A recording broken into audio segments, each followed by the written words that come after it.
Alors, d'où je viens, moi je suis sorti de l'école en 95, donc je suis un ingénieur, programmeur, et je suis rentré dans le monde du travail avec une rencontre assez violente sur ce que c'est que la réalité d'un projet logiciel. La première année en fait de travail pour moi, j'ai fait 50 jours, des week-ends, des jours fériés en trop. J'ai vécu le moment où j'arrive le lundi matin à 9h, je repars, je finis ma journée le mardi à 17h, après avoir codé toute la nuit pour corriger des bugs. Et alors ça n'a pas toujours été aussi violent que ça, mais grosso modo, ça m'a fait voir tout de suite en fait ce challenge qu'on a, c'est comment est-ce qu'on fait de la qualité en allant très très vite. Alors, du coup, c'est en tant que vieux con que je vous parle. Ce que j'ai, alors je continue à rester dans le monde de la tech, et ce que j'ai vu, c'est que le seul truc qui est changé depuis cette époque-là, c'est la forme et la taille des écrans. Alors, la réalité en fait du développement, c'est toujours en fait on n'a pas le temps, on n'a pas le temps. Il faut aller vite, il faut aller vite, il faut aller vite. On n'a pas le temps, on fera la qualité plus tard. Ça vous parle? Vaguement. Et ça crée en fait une espèce de dynamique que j'avais modélisée comme ça, que j'ai modélisée dans ma tête au moins, enfin très très tôt, qui est, en fait on démarre, il y a un nouveau projet, alors c'est génial, c'est une nouvelle équipe, c'est une nouvelle techno, on repart sur une base propre, ça va être vraiment le bonheur. Puis on construit, on build, on est très très content de ce qu'on fabrique. Et puis au bout d'un moment, on commence à nous dire, bah oui, mais là les cocos, vous êtes gentils, mais il va falloir accélérer. Et puis là, il va falloir accélérer. Et puis bon, bah là, écoutez, on n'a plus le temps de faire propre, il faut que ça sorte. Ça vous parle? Et du coup, bah là, faut prendre des raccourcis. Alors. Et puis c'est pas grave, on fera propre plus tard. Et ce qui se passe, c'est que bon, on a ras-le-bol. Il y a quelques anciens qui commencent à partir. Comme ça va pas assez vite, on recrute, on remet plein de devs qui comprennent rien dans l'équipe. Ça vous parle? Ouais. Et au bout d'un moment, en fait, on se retrouve avec une base de code pourrie. La bonne nouvelle, c'est que ceux qui l'avaient conçu initialement sont partis. Et il va se passer un moment où il y a quelqu'un qui va dire, bah, écoutez, par rapport à ça, c'est une vieille technologie, vous comprenez, il faudrait redémarrer. Voilà. Alors, j'ai passé les 12-15 premières années de ma carrière à me nourrir de ça. C'est un peu cynique, mais je voyais le coup venir. Mais je me suis toujours demandé, est-ce qu'on peut pas faire un petit peu mieux? Et grosso modo, en fait, c'est un sujet pour moi de recherche depuis 27 ans. Donc ça fait 27 ans que je vois les projets informatiques. J'en ai vu 2 ou 3. Ce que j'ai fait, c'est qu'au cours de ma carrière, au début c'était un coup de bol, maintenant c'est vraiment délibéré. En fait, j'ai posé en fait des pierres blanches pour montrer en fait mes niveaux de compréhension qui évoluaient. Donc je vais vous raconter vite fait mon parcours pour vous expliquer comment j'en suis arrivé là. Il y a eu toute une phase donc extreme programming, donc j'ai fait partie des 3-4 premiers Français à découvrir ça à la fin des années 90. Et j'ai vécu à cette époque-là, enfin dans cette période, donc je fais mon premier projet, je dirais XP, peut-être en 2000. Et j'ai vécu un peu plus tard le moment, vous savez, où on a codé un petit truc, on est 3, tout d'un coup les grands chefs disent bon bah voilà, il y aurait tout ça à faire, ça coûte combien? On envoie les estimations, et le lendemain ça revient en disant bah, écoutez, c'est simple, il faut que vous soyez 22. Donc j'ai vécu le moment où on est 3 dans l'équipe à la fin de l'année, fin décembre, et on est 22 à la mi-mars, avec la moitié des développeurs d'ailleurs qui n'ont jamais codé. Et alors je suis allé très très loin dans cette compréhension de ce qui est devenu après l'agilité, mais que j'avais pris sous l'angle technique, jusqu'à réaliser qu'au bout d'un moment, avoir des équipes tech qui marchent, c'était vaguement faisable, mais que le vrai problème, c'était tout le reste de la boîte. C'est que ça sert à rien d'avoir une équipe de dev qui dépote si on parle pas aux clients, si on comprend pas les besoins, vous voyez ce que je veux dire? Et ce truc-là fait que vers, je dirais, vers les années 2007-2008, j'ai pris une décision délibérée de faire contrôle là-dessus et de sortir de la tech pour aller voir ailleurs. Et aller voir ailleurs, en fait, j'avais rencontré des gens à l'époque qui s'intéressaient de très près au Lean. Et j'ai pris la décision d'explorer le Lean au sein d'un cabinet de conseil. J'ai dû suivre de près ou de loin, je sais pas, 100-150 projets d'amélioration en tant que consultant Lean, vous savez, avec la cravate, le costume. Et initialement, ce que j'imaginais, c'était que le Lean était de l'agile un peu mieux.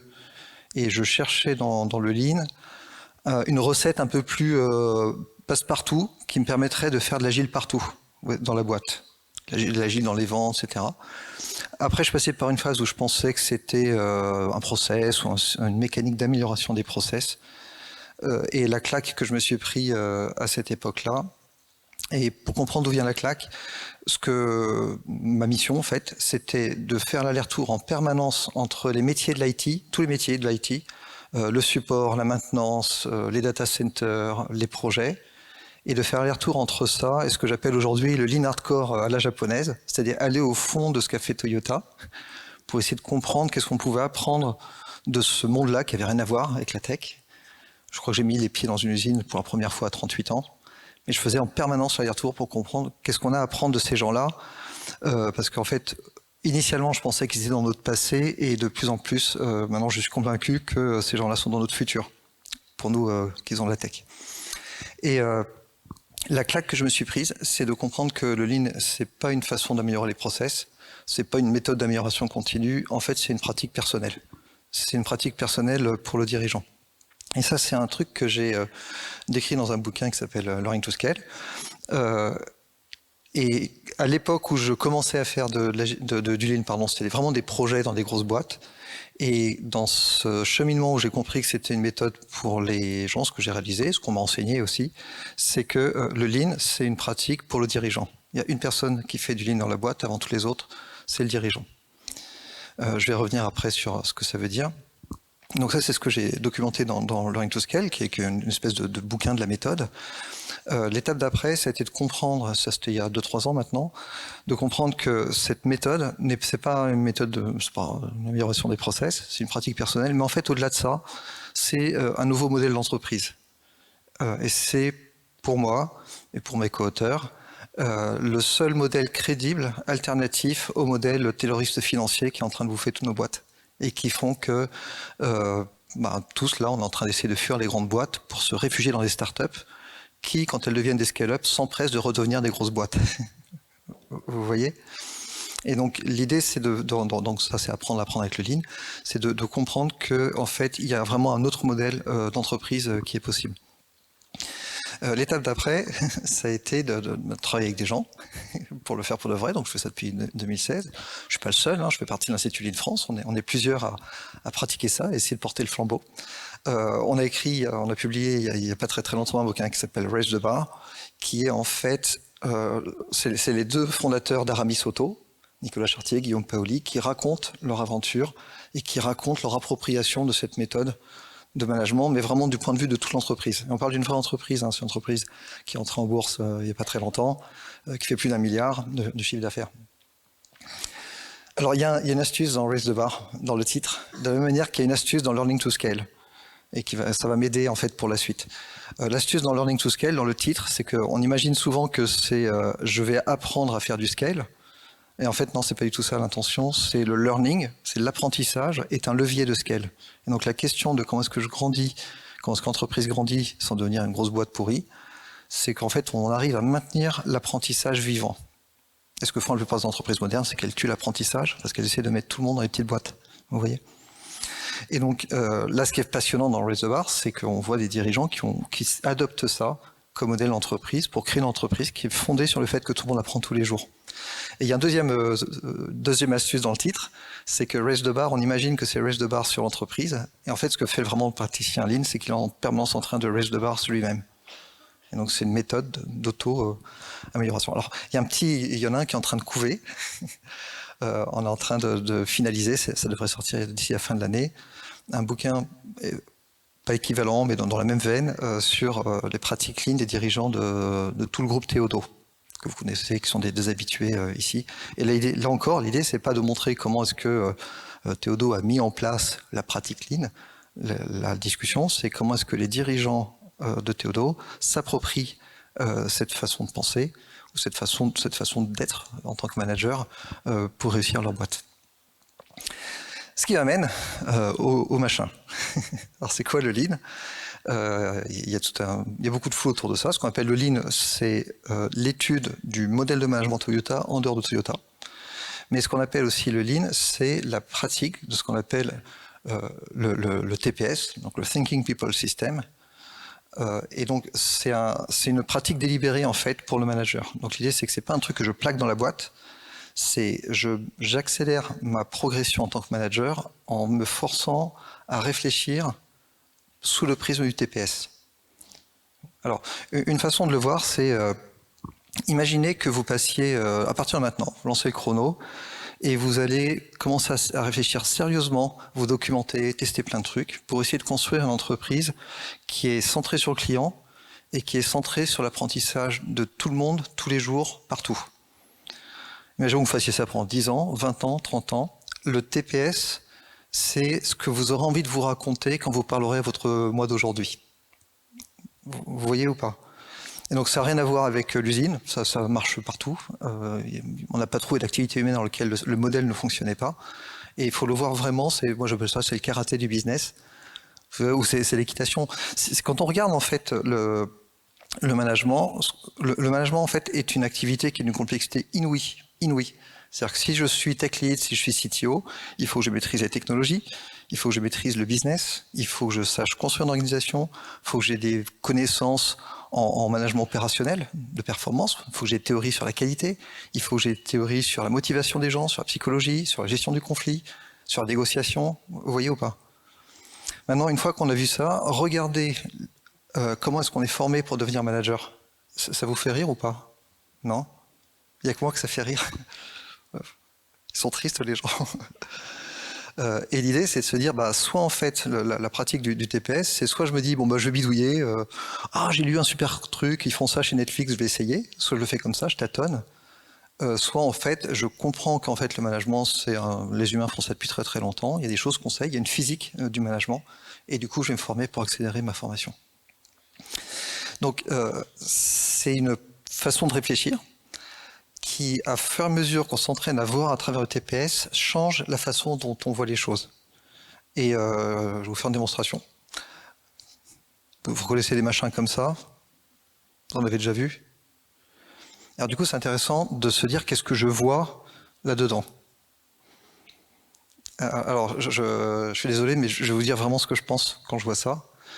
Le premier truc que je me dis, c'est le team leader est un salaud d'exploitant. Non.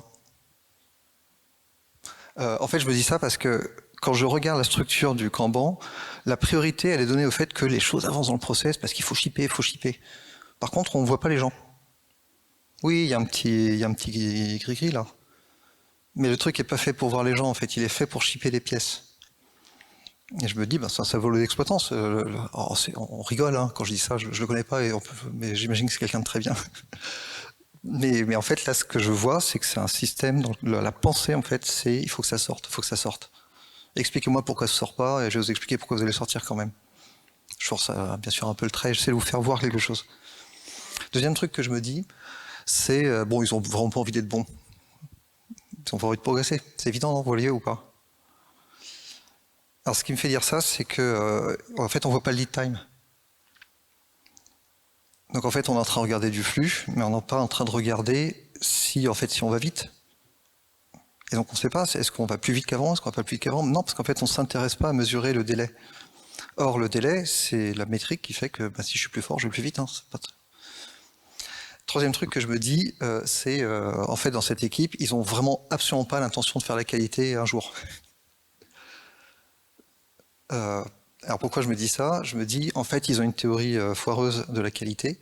C'est-à-dire qu'ils se disent que pour faire de la qualité, il faut que je rajoute des phases d'inspection. Et donc ils sont en train de refaire exactement ce que faisait Ford dans les années 50. Mais sauf que, comme en fait on n'étudie pas le passé, on reproduit, vous savez, l'histoire. Ceux qui n'étudient pas l'histoire sont condamnés à la répéter. Je ne vais pas expliquer le pourquoi de la qualité tout de suite. Vous tenez le coup ou pas? Qui reste? Ouais, vous restez? Ok, d'accord, bon, je continue. J'ai prévu de me faire sortir, mais je ne sais pas quand dans la conférence. C'est pour ça que je regarde les organisateurs. Et ce que je me dis surtout, c'est que ces gens-là, en fait, ils ont peut-être fait une erreur, qui est de prendre juste un bout du TPS, ils ont appelé ça le Kanban, sans comprendre deux choses, sans comprendre que ça fait partie d'un système global. Et donc si on retire un bout du système, vous savez, si je prends une souris, que je l'ouvre et je retire le cœur, il ne marche plus. Donc l'erreur là, c'est de prendre un bout du système sans comprendre l'ensemble, mais surtout, l'erreur de ma fenêtre, hein, mais c'est moi qui ai le micro, l'erreur c'est d'utiliser ce système sans comprendre son intention. Alors du coup, se pose la question, c'est quoi l'intention du fameux Kanban? Ça sert à quoi ce machin-là?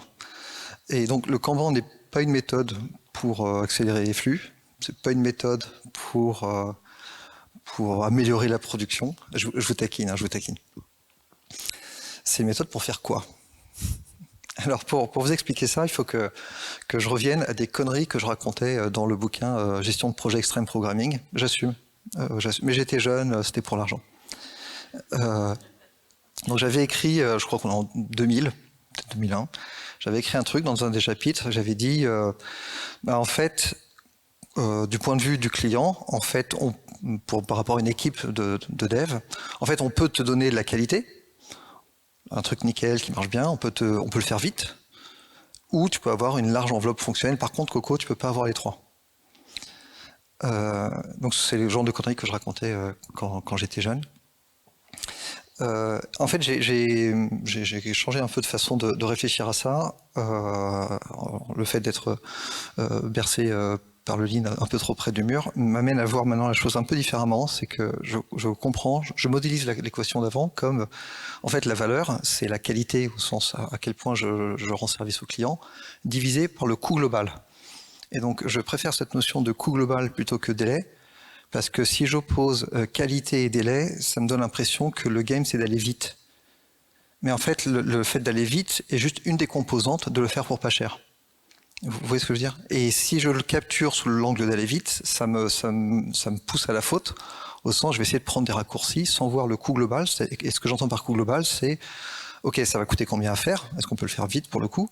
Est-ce qu'on va réduire les coûts de maintenance? Est-ce qu'on va réduire les coûts de formation des gens qui vont l'utiliser? Est-ce qu'on va réduire les coûts du support dans l'entreprise? Vous voyez?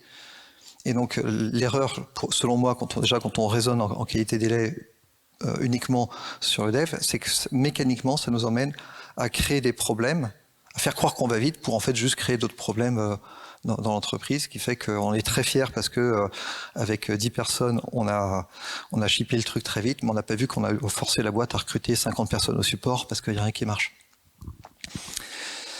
Une fois qu'on a vu ça, ce que j'ai fini par comprendre, c'est que la maîtrise des coûts, la réduction des coûts, c'est ça l'expertise. Et ce que fait un ingénieur, c'est qu'il fait que la réduction de coûts, tout le temps. Alors c'est peut-être choquant, présenté comme ça, mais reprenez maintenant la discussion que vous avez quand vous faites les sessions d'estimation, quand vous faites les sessions de conception technique. La nature de la conversation, c'est comment est-ce qu'on fait un truc qui marche pour longtemps et pour pas cher. Vous voyez, c'est cette tension-là, il faut comprendre que c'est la nature de l'activité de conception. Donc on est tout le temps en train de se battre sur comment est-ce que je rends le service au client et comment est-ce que, en rendant ce service au client, je réduis le coût. Et c'est ça, quelque part, la métrique d'une équipe de dev. Vous voyez? Ce qui est intéressant là-dedans, d'ailleurs, c'est que ça nous donne aussi une orientation de développement professionnel. C'est-à-dire que je deviens meilleur parce que j'augmente ma productivité, en fait, hein, c'est le vrai terme. Et je le fais parce que je comprends de plus en plus finement le besoin du client. Parce que si j'ai pas compris ce qu'il veut, je fais des trucs un peu trop larges, qui coûtent très cher et qui restent... Vous voyez ce que je veux dire? Donc je me développe en tant qu'ingénieur parce que je comprends de plus en plus finement ce qui est important, ce qui est moins important. Et de l'autre côté, je développe ma capacité à trouver des méthodes ingénieuses pour réduire le coût global.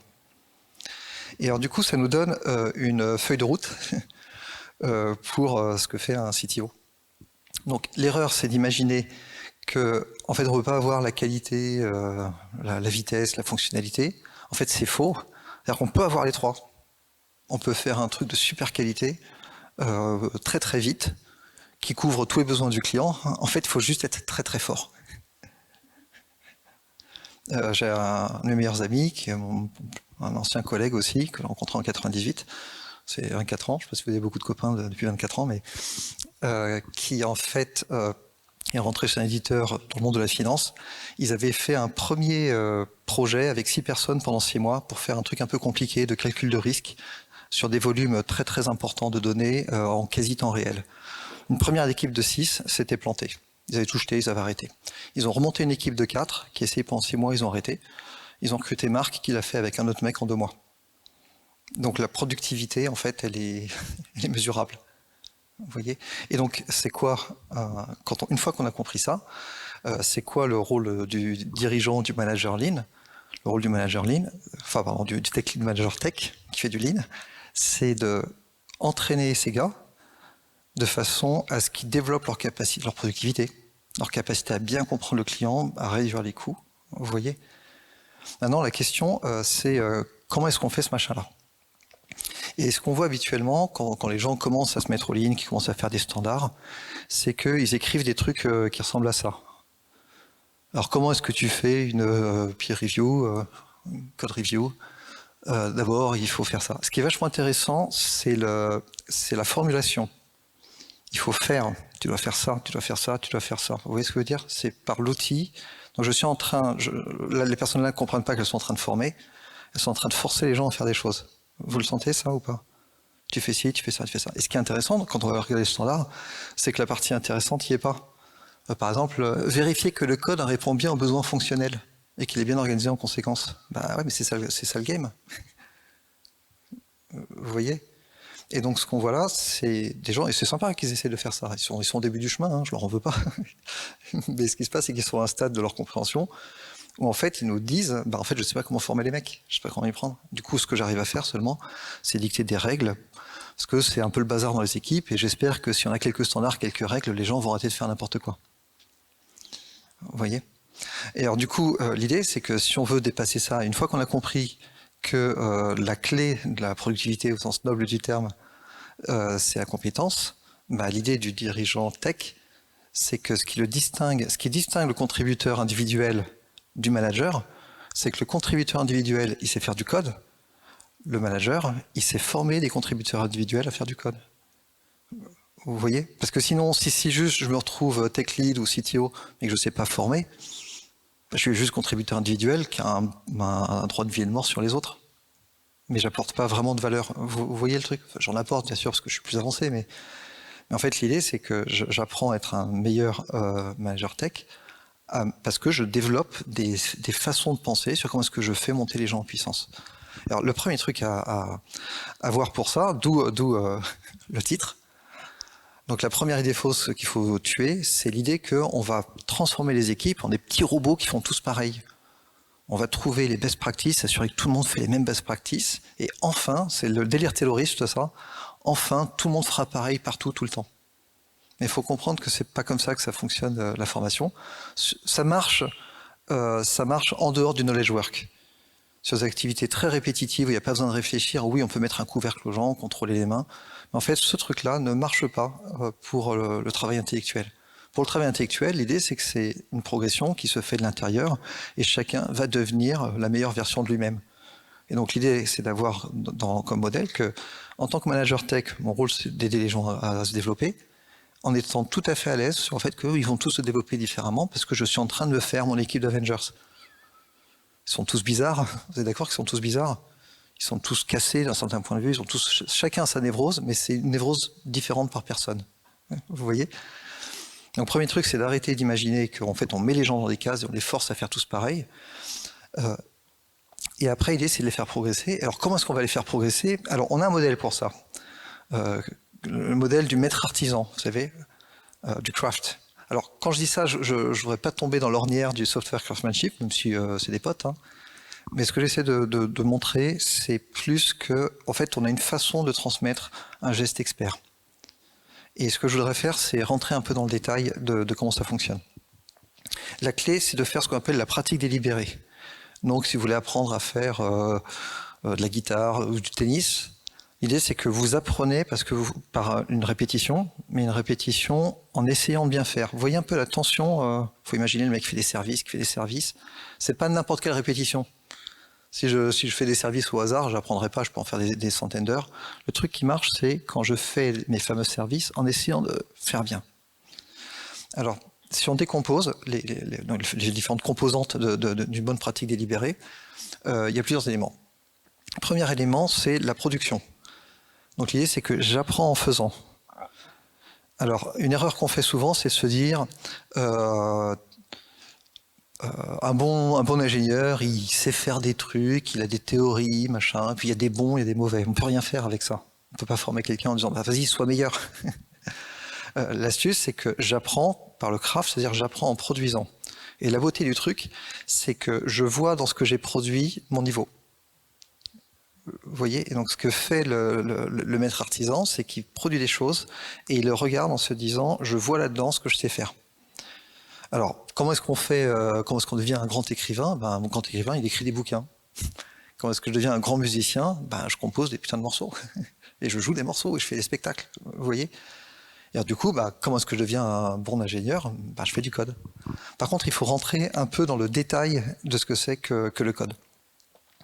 Donc, c'est pas faire des user stories ou faire du code en général. Pour se développer, il va falloir commencer à avoir une liste assez précise de qu'est-ce que je produis. Vous voyez? Donc, le début de prendre en main son propre progression, c'est de commencer à se dire, je fabrique des routes d'API, je fabrique des tests unitaires, je fabrique des estimations, je fabrique des conceptions techniques. Et l'idée, c'est de commencer à voir sa progression dans la qualité des trucs qui sont produits. Deuxième truc, c'est que je vais pratiquer en produisant en me comparant en permanence à ce qu'on appelle un standard. Alors, il y a une tragédie dans le Lean, c'est que les gens interprètent le standard du Lean comme on va tous bosser pareil, c'est la best practice qu'on doit imposer à tout le monde. C'est pas du tout le cas. Ce qu'on appelle un standard en Lean, il faut le voir, c'est un peu le maître étalon. Un standard, j'ai un repère qui me permet de savoir si je suis en train de déconner ou pas. Vous voyez? Donc l'idée, c'est qu'on se met d'accord, pas sur ce qu'il faut faire, on se met d'accord sur qu'est-ce que c'est que OK, en acceptant que à chaque fois, on essaie de trouver des compromis. Vous voyez ou pas? Là, par exemple, aujourd'hui, il y avait des problèmes de transport. L'équipe organisatrice, elle doit démarrer à telle heure, il faut démarrer à telle heure, mais la réalité, c'est que il y a des grèves. Vous voyez, on ne peut pas leur dire qu'est-ce qu'il faut faire. On peut leur donner des repères en se disant il faut que les gens ils ont quand même une pause. Vous voyez, donc on pense aux standards comme des références qui permettent aux gens de garder leur jugeote et garder leur esprit d'adaptation sans avoir un fantasme de les faire tous bosser pareil. Et alors, des standards, j'en ai montré un avec cette fameuse intention. Et donc, la façon dont je me le raconte aujourd'hui, c'est que celui-là, il marche pas parce qu'il essaie de contrôler les mains de la personne. Il dit, c'est ça qu'il faut que tu fasses avec tes mains.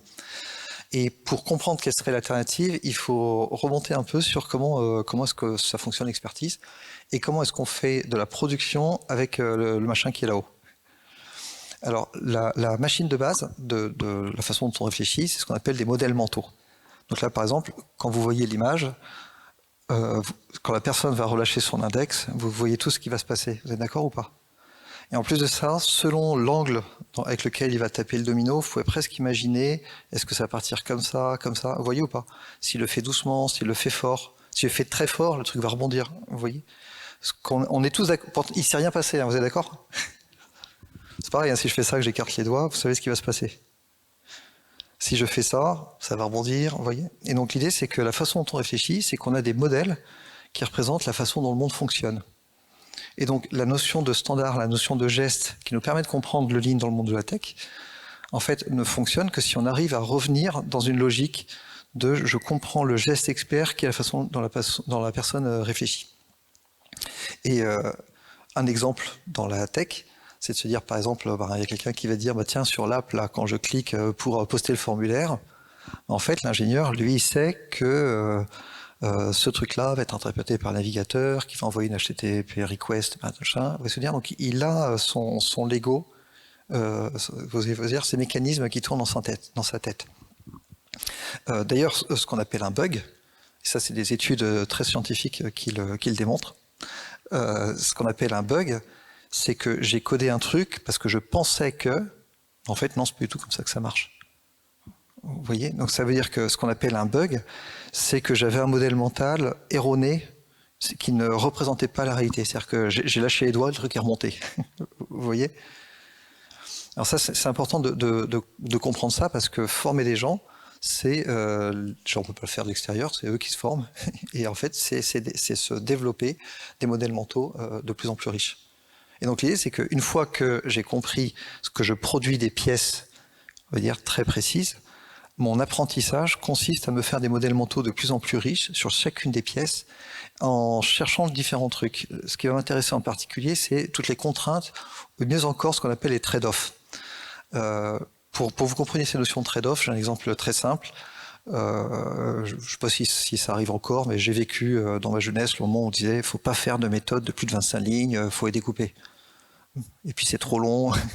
Et en fait, ce qui est intéressant, c'est qu'au début, donc j'ai une très grande fonction, puis je vais la découper en plein de petites fonctions. Et après, en fait, comme je passe mon temps à me déplacer dans chaque petite fonction pour essayer de comprendre ce qui se passe, en fait, le code est devenu de plus en plus pourri, de plus en plus difficile à comprendre. Donc j'ai un trade-off.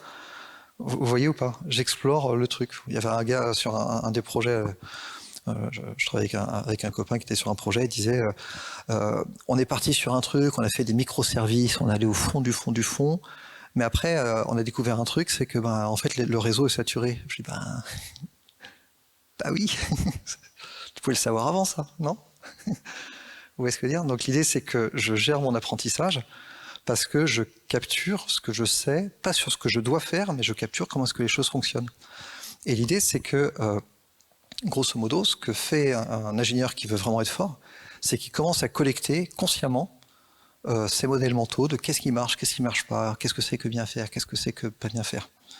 Et en fait, une équipe qui veut vraiment apprendre, c'est une équipe dans laquelle, c'est pas l'équipe qui le fait, c'est chacun est en train d'avoir son petit carnet où il collecte au fur et à mesure ce qu'il a appris sur la façon dont les choses fonctionnent, sur sa propre interprétation des trade-offs. Donc il capture des modèles mentaux. Je capture des modèles d'authentification, les forces-faiblesses des uns des autres. Vous voyez ce que je veux dire? Je gère mon savoir. Vous tenez le coup? L'autre truc, c'est qu'une fois que je suis en train de gérer mon savoir, je vais m'entraîner à l'enrichir et à l'incorporer en fait, par la répétition. Et en fait, c'est à ça que sert le Kanban. C'est que le Kanban, c'est que je reçois des demandes, des pièces, et qui vont me dire il y a du craft à faire dans cette zone-là. Et donc je regarde, l'astuce avec le Kanban a un sens, quand chaque personne dans la boîte ou dans l'équipe ne voit pas le truc comme juste encore une to-do, mais comme voit chaque tâche qui arrive comme une opportunité d'approfondir ces modèles mentaux, de comprendre comment résoudre ce problème-là dans ce contexte particulier.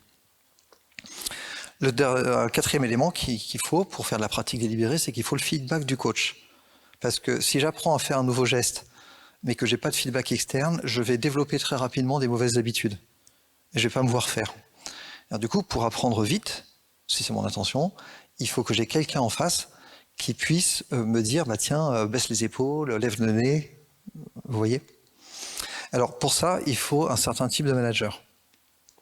Alors, je ne sais pas si vous êtes familier avec ce modèle. C'est un modèle grosso modo d'apprentissage. J'arrive dans n'importe quel domaine, je commence par être un compétent inconscient. C'est-à-dire que c'est ce qui se passe typiquement pour le management. C'est-à-dire que j'en sais tellement peu sur le management que je crois que je fais bien. Vous voyez dire? Et du coup, quand j'en suis là, faut que je vois un vrai manager, que je me dise ah merde, c'est un vrai métier ce truc-là. En fait, je suis nul. Ouais, bravo, parce que du coup, tu peux commencer à bosser pour passer à l'étape 2, qui est je vais m'entraîner, jusqu'à ce que je. Donc ça, c'est un compétent inconscient. C'est-à-dire que je sais que je suis nul, mais je me soigne. C'est beaucoup mieux. Les pires, c'est les incompétents inconscients. Mais déjà, si je sais que je suis pas très bon et que je suis en train de me former, c'est très très bien. Et à force, je vais arriver à un stade où je suis compétent mais inconscient. C'est-à-dire que j'arrive à faire les trucs avec une très grande dextérité. Par contre, je ne sais pas expliquer pourquoi. Et c'est l'état dans lequel se trouvent la plupart des tech leads, des managers techniques, des CTO.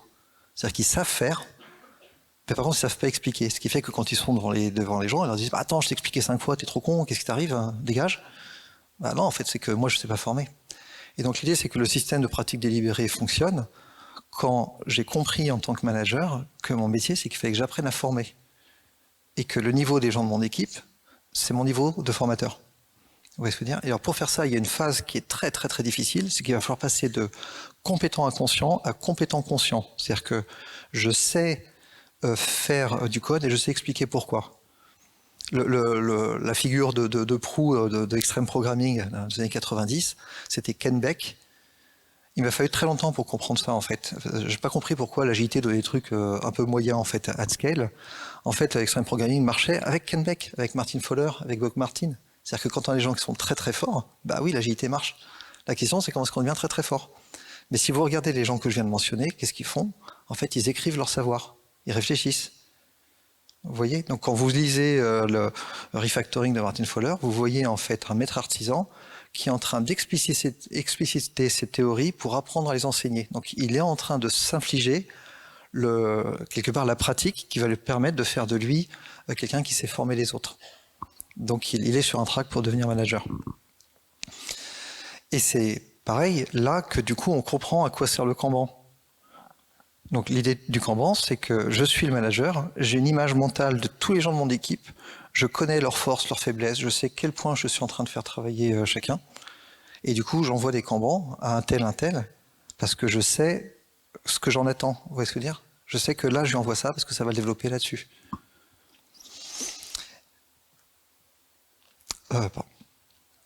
La dernière composante d'un système de pratique délibérée, c'est l'envie d'apprendre. Parce que tout ça, je peux répéter, si j'ai pas envie, il va juste rien se passer. Et ce qui va se passer aussi, c'est que je vais vivre mon travail, si j'arrive au travail sans l'envie d'apprendre, je vais vivre mon travail comme une espèce de routine répétitive qui fait que je vais aller chercher des addictions bizarres, des nouvelles technos, des salaires meilleurs, vous voyez ce que je veux dire, pour essayer de combler le gouffre de ce que sont mes journées. Et alors une fois qu'on a compris ça, ça éclaire aussi le rôle du manager. L'idée, c'est que le manager tech, il a grosso modo 3 challenges. Le premier, c'est d'éveiller chez chaque personne de l'équipe l'envie d'apprendre. Et c'est son job. C'est son job au moins de ne pas l'éteindre. C'est son job de donner envie aux gens de progresser, de se dépasser. Pour faire ça, le moyen le plus puissant, c'est de le faire en démontrant son propre acharnement à se progresser. Je suis en train de lire, j'écris, je me forme, je mets à jour mes standards. Et l'idée, c'est que je le montre en tant que leader aux gens de mon équipe parce que je veux les inspirer. Et aussi parce que je ne me vois pas enseigner des trucs que je ne pratique pas moi-même. Ça s'appelle du charlatanisme. Vous voyez? Donc l'idée, c'est que je n'ai pas de légitimité à demander aux gens de l'équipe de se former ardemment si je suis pas en train de le faire moi. Donc deuxième élément, c'est que je montre que je suis un rôle modèle d'apprentissage et de maîtrise.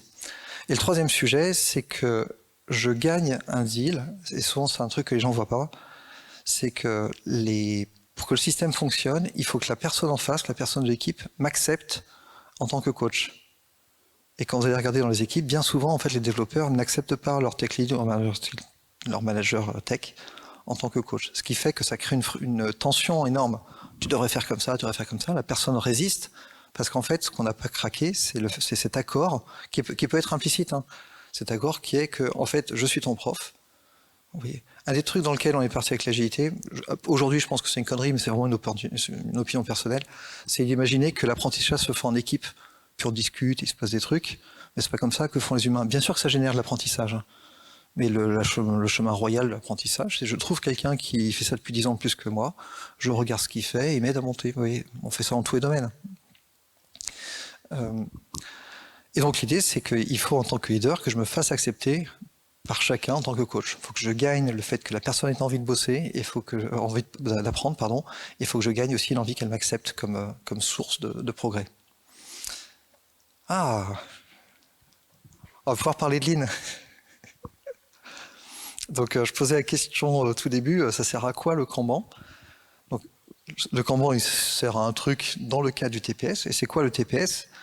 Donc le TPS, c'est un modèle mental que j'utilise en tant que dirigeant pour développer l'apprentissage dans mon activité, dans mon organisation. Et c'est un truc que je fais, que je m'applique à moi, je réfléchis à travers le TPS, et ça m'aide en fait à transformer le delivery de tous les jours en opportunité d'apprentissage pour tout le monde. Vous voyez, c'est ça l'intention finale. C'est une méthode pour faire ça. Alors, très rapidement, en quoi ça consiste? Le premier truc, c'est que je comprends que la finalité de tout ça, c'est on devient meilleur parce qu'on crée plus de valeur. Donc, vous voyez ce que je veux dire, on a une métrique, on a une heuristique. C'est-à-dire qu'on a une meilleure équipe si on crée plus de valeur. Au moins, l'étoile du Nord est posée. Et qu'est-ce que ça veut dire créer plus de valeur? Ça veut dire, je comprends de plus en plus finement la qualité, parce qu'en fait, on va faire du code, on va faire des produits qui tapent exactement les besoins et qui ne mettent pas d'énergie ailleurs. Et en même temps, de l'autre côté, je suis en permanence en train de réduire les coûts. Et quand je dis ça, réduire les coûts, c'est choquant dans notre monde, ce qui est triste, mais parce que c'est ingénieux en fait. Je trouve des solutions ingénieuses, ce qui fait qu'avec 80 lignes de code, je crée énormément de valeur chez les clients. Et l'idée, c'est que je fais ça au niveau global de l'app, mais j'apprends à le faire petit à petit sur chaque test. Où est la valeur dans un test? Où est la valeur dans un écran? Où est la valeur? Vous voyez ce que je veux dire? Et donc, c'est une pratique délibérée qui est orientée vers la satisfaction client par l'amélioration de la valeur. Une fois que je comprends ça, il faut que je m'entraîne, et je m'entraîne sur des pièces.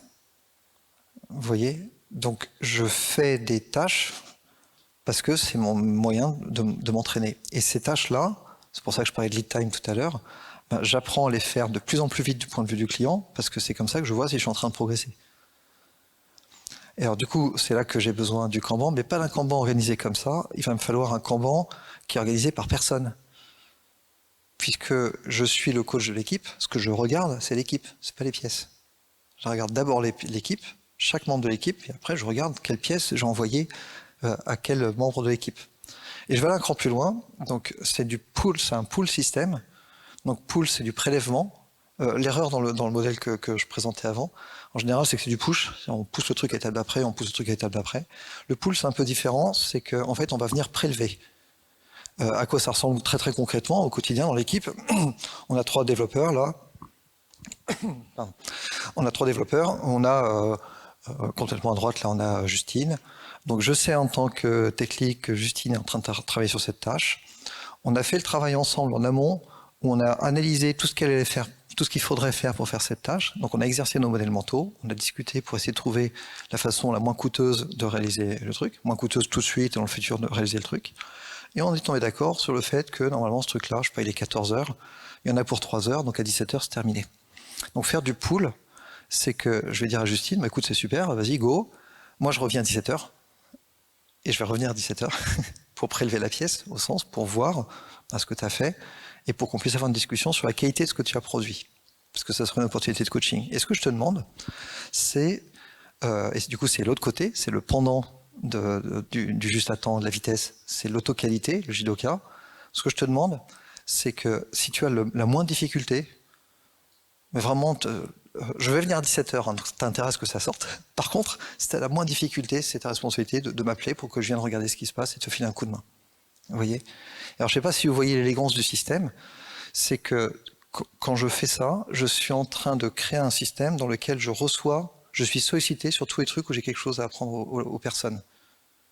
Vous voyez? Donc je reste à disposition de l'équipe, parce que j'ai mis en place ce système de pool, j'ai des gens qui m'appellent en permanence, ils m'appellent exactement là où ils ont des difficultés, ce qui fait que j'ai pas besoin d'être sur leur dos, leur dire t'en es où, qu'est-ce que tu fais? J'ai juste à être là pour être dispo quand la personne va buter sur un problème.